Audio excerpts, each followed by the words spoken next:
Assalamualaikum warahmatullahi wabarakatuh. Yang terhormat Bapak Pariman MPSI selaku dosen pengampu mata kuliah Kesehatan dan Gizi Anak Usia Dini dan teman-temanku yang saya sayangi dan saya banggakan.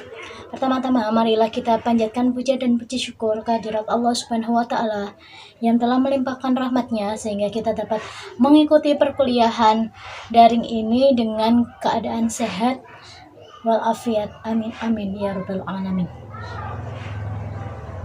Marilah kita mulai perkuliahan pada hari ini dengan bersama-sama membaca basmalah terlebih dahulu. Bismillahirrahmanirrahim. Sebelumnya, perkenalkan, nama saya Ifadatullah, nomor induk mahasiswa 2420096.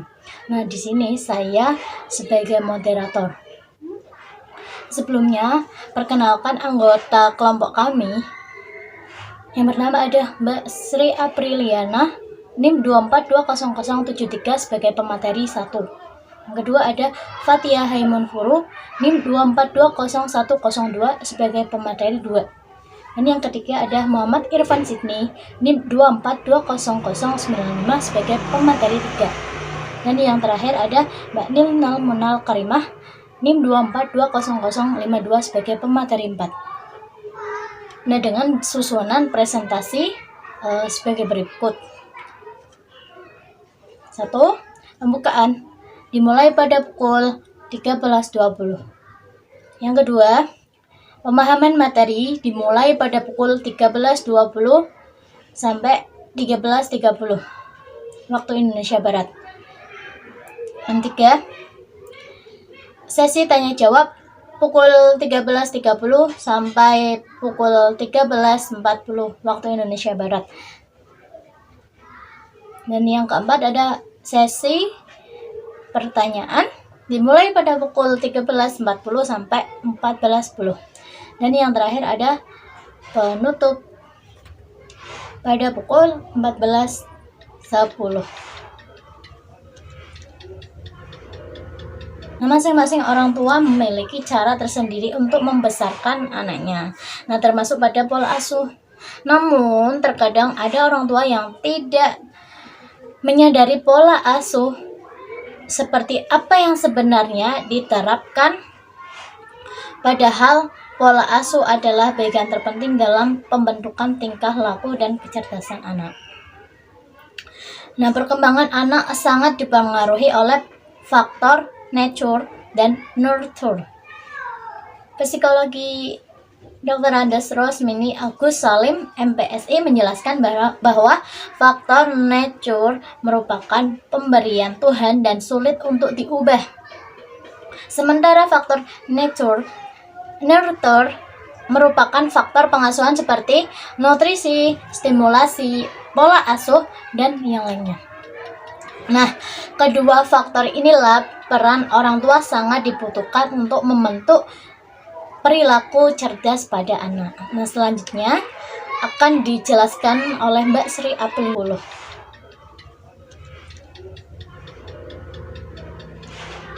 Nah, di sini kami dari kelompok 4 akan menjelaskan tentang pengasuhan dan pola hidup. Pengertian pengasuhan. Pengasuhan menurut Hetherington and Whiting adalah bahwa pengasuhan sebagai proses interaksi total antara orang tua dengan anak, seperti pemeliharaan, pemberian makan, membersihkan, melindungi, dan proses sosialisasi anak dengan lingkungan sekitar. Orang tua akan menerapkan pengasuhannya terbaik bagi anaknya dan orang tua akan menjadi contoh bagi anaknya. Menurut Gunarsa, pengasuhan orang tua merupakan pola interaksi antara anak dengan orang tua yang meliputi bukan hanya pemenuhan kebutuhan fisik atau makan, minum, pakaian, dan lain sebagainya, dan kebutuhan psikologis atau afeksi atau perasaan, tetapi juga norma-norma yang berlaku di masyarakat. Agar anak dapat hidup selaras dengan lingkungan, menurut Wahyuning menyatakan pengasuhan merupakan seluruh cara perlakuan orang tua pada anak yang merupakan bagian penting dan mendasar menyiapkan anak untuk menjadi bagian dari kelompok masyarakat yang baik. Pengasuhan anak menunjuk pada pendidikan umum yang ditetapkan. Pengasuhan terhadap anak berupa proses interaksi orang tua atau pengasuh dan anak yang diasuh yang mencangkup perawatan, mendorong keberhasilan dan melindungi, maupun sosialisasi, yaitu mengajarkan tingkah laku umum yang diterima oleh masyarakat. Berdasarkan uraian di atas, dapat disimpulkan bahwa pengasuhan adalah proses interaksi antara orang tua dan anak yang meliputi kegiatan merawat, memberi makan, melindungi, dan membimbing anak selama masa perkembangan anak secara biologis, psikologis, dan sosial. Assalamualaikum warahmatullahi wabarakatuh. Saya Fatihah Iman Furu, NIM 2420102. Jenis-jenis pengasuhan. 1.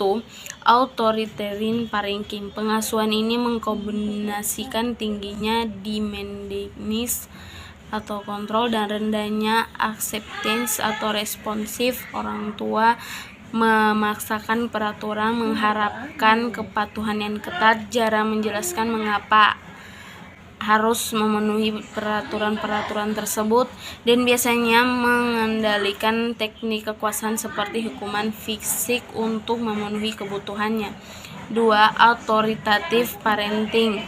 Orang tua autoritatif lebih fleksibel. Mereka mengendalikan dan menggunakan kontrol, tetapi mereka juga menerima dari responsif. Orang tua membuat peraturan. Lanjut, yang ketiga, dimensi pengasuhan orang tua. Dalam dimensi ini ada dua, yaitu dimensi responsiveness dan dimensi kontrol. Dimensi responsiveness, dimensi yang menggambarkan peran orang tua dalam merespon anak. Dimensi ini berkaitan erat dengan kehangatan dan dukungan orang tua. Hal tersebut mengacu pada aspek sejauh mana orang tua sensitif pada kebutuhan, emosi, kesejahteraan, kebersamaan, dan kasih sayang serta afeksi terhadap anak-anak. Yang kedua yaitu dimensi kontrol. Dimensi ini menggambarkan standar yang ditetapkan orang tua bagi anak berkaitan dengan kontrol perilaku. Menurut Andrew 1996, dimensi ini mengacu pada beberapa aspek. Yang pertama, orang tua membatasi tingkah laku anak, menunjukkan usaha orang tua, menentukan hal-hal yang harus dilakukan anak, dan memberikan batasan terhadap hal-hal yang ingin dilakukan anak. Yang kedua yaitu tuntutan diberikan agar anak memenuhi aturan, sikap, tingkah laku, dan tanggung jawab sosial sesuai dengan standar keinginan orang tua. Yang ketiga yaitu sikap orang tua yang ketat dan tegas dalam menjaga anak memenuhi aturan dan tuntutan mereka. Orang tua tidak menghendaki anak membantah atau mengacu keberatan terhadap peraturan yang telah ditentukan. Yang keempat yaitu tidak adanya kebebasan bertingkah laku yang diberikan orang tua kepada anak.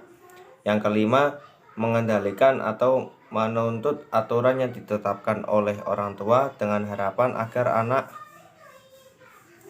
mengikuti mereka dan memantau anak dengan ketat untuk memastikan bahwa aturan-aturan dipatuhi. Pola hidup sehat. Pola hidup sehat adalah suatu usaha yang dilakukan manusia untuk menjaga kesehatan, baik itu jasmani maupun rohani, dalam cara memperhatikan makanan dan rutinitas kegiatan sehari-hari sebagai makhluk hidup. Kita tidak selalu sehat, ada kalanya kita sakit, ada kalanya kita sembuh. Maka dari itu, dengan menerapkan pola hidup sehat, kehidupan kita akan selalu baik dan sehat. Tidak hanya kesehatan mental saja, manusia juga harus memperhatikan kesehatan rohaninya. Sebab kesehatan mental akan rusak bila mana seorang itu tidak sehat pada rohaninya. Maka dari itu dua pondasi ini merupakan pola hidup sehat yang menyangkut aturan untuk mencapai kesehatan jasmani dan rohani. Sebab pengertian hidup sehat yang sempurna mencakup aspek keduanya. Assalamualaikum warahmatullahi wabarakatuh. Perkenalkan, nama saya Nilna Mulkarima, NIM 2420052. Faktor-faktor yang mempengaruhi pola hidup sehat yaitu 1. Mengkonsumsi air putih secara seimbang. Air putih memiliki banyak sekali manfaat bagi tubuh. Kandungan pada air putih diyakini mampu membukti kinerja otak menjadi lebih meningkat. Yang kedua yaitu kurangnya berolahraga pada pagi atau sore hari. Olahraga bisa dibilang sangat penting agar tubuh kita itu menjadi stabil, sehingga dapat membuat sistem imunitas dalam tubuh menjadi lebih kuat. Kemudian yang ketiga, waktu bangun tidur yang selalu berubah-ubah. Ketika seseorang terbangun pada pagi hari, maka akan mendapatkan udara segar agar membuat sirkulasi oksigen yang ada dalam tubuh dapat tergantikan dengan yang lebih baik. Kemudian yang terakhir, tidak melakukan sarapan pagi. Ketika tubuh tidak mendapatkan cukup asupan makan, maka tanpa kita sadari sistem metabolisme akan membuat kinerja seluruh organ menjadi tidak stabil, serta dapat memicu tubuh menjadi memberontak untuk selaku makan dan akhirnya tidak terkontrol dalam hal konsumsi. Kemudian cara hidup sehat alami. Adapun caranya itu sebagai berikut. 1. Olahraga. Manfaat olahraga yaitu mengurangi resiko penyakit jantung, stroke, dan diabetes. Meningkatkan kemampuan untuk bergerak. Kemudian tetap menjaga fleksibilitas tubuh seiring dengan pertambahan usia. Kemudian menjaga kepadatan tulang. Mencegah osteoporosis. Meningkatkan mood dan mengurangi gejala depresi. Kemudian meningkatkan kemampuan otak pada orang usia lanjut. Kemudian ada juga dengan cara melakukan gerakan ringan. Contoh kegiatan untuk melakukan gerakan ringan yaitu matikan televisi Anda, bermainlah bersama teman, keluarga, ataupun yang lainnya. Kemudian ada juga dengan cara berjalan-jalan. Dan ada juga berjalanlah sedikit ketika Anda berbicara. Misalkan Anda sedang menelepon seseorang atau berbicara dengan orang. Sekian, terima kasih. Assalamualaikum warahmatullahi wabarakatuh. Nah, kesimpulan dari kelompok kami adalah pembiasaan pola hidup bersih dan sehat merupakan salah satu yang dapat diterapkan oleh orang tua dalam menjaga kesehatan anak. Nah, pola asuh bersih dan sehat perlu diperkenalkan sejak dini, sehingga anak bisa terlibat langsung dalam menjaga kesehatan dirinya sendiri. Nah, pembiasaan pola hidup sehat dapat dimulai dari yang sederhana seperti menjaga kesehatan tubuh, memotong kuku, membuang sampah pada tempatnya, mencuci tangan, maupun mengkonsumsi makanan yang bergizi.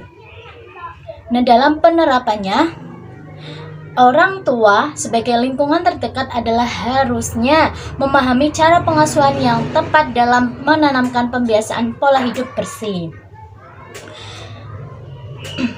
Nah, pola hidup bersih dan sehat pada anak usia dini itu dapat tidak tepat akan berdampak pada rasa tidak nyaman bahkan penolakan dari anak. Nah, pengasuhan yang positif yang melibatkan rasa kasih sayang, pengertian, dan penghargaan kepada anak akan membuat anak merasa dekat dan mau merespon stimulasi positif. Parenting akan membawa orang tua masuk ke dalam dunia anak, sehingga anak lebih mudah melakukan pendekatan. Nah, anak juga akan merasa dekat dengan orang tua dan menjadikannya sebagai role model atau teladan dan bersikap dan berperilaku. Nah, terima kasih. Sekian dari kelompok kami. Kurang lebihnya mohon maaf. Wassalamualaikum warahmatullahi wabarakatuh.